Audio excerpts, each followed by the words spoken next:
Serial झनक में कहानी अब बहुत ही बड़ा ट्विस्ट लेने जा रही है, क्योंकि अब जब अनिरुद्ध की झलक के गांव में एंट्री हो चुकी है, इसके बाद अनिरुद्ध को धीरे धीरे अपनी बेटी मोनिका सच भी पता चल जाता है।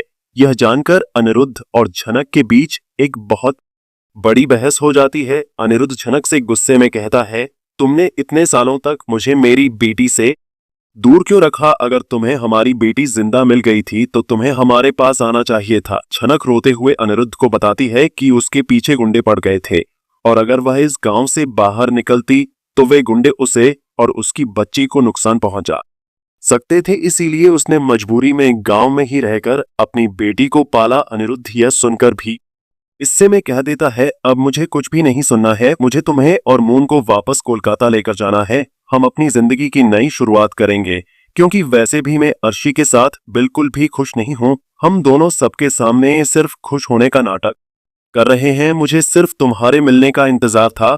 अब मैं अर्शी को अपनी जिंदगी से निकाल दूंगा। इसी के साथ कहानी में आगे धमाकेदार बोर्ड आने वाला है। लेटेस्ट अपडेट में हमें देखने को मिलेगा कि झलक मून की खुशी के लिए अनिरुद्ध के साथ जाने के लिए तैयार हो जाती है। झनक को पता होता है कि अगर मून इसी गांव में रही तो वह भी गांव वालों की तरह अनपढ़ और गंवार रह जाएगी। झनक जानती है कि गांव वाले हमेशा एक ही बात पर अड़ जाते हैं और किसी की बात समझने को तैयार ही होते, और अगर मूल यहां रही तो उसके अधिकारों को भी छीन लिया जाएगा। इसलिए झनक मून के भविष्य के लिए अनिरुद्ध के साथ जाने का फैसला लेती है। मगर इस बीच मून बहुत ज्यादा दुखी हो जाती है, क्योंकि वह अपने गांव को छोड़ना नहीं चाहती। वहीं पराशर भी झनक और मून से अलग नहीं होना चाहता। झनक के लिए गांव से बाहर जाना बहुत मुश्किल हो जाता है, क्योंकि गांव वाले उसे जाने नहीं देना चाहते। अब सबसे बड़ा सवाल यह है कि क्या अनिरुद्ध अपनी और झनक की बेटी मून को वापस कोलकाता लेकर जा पाएगा?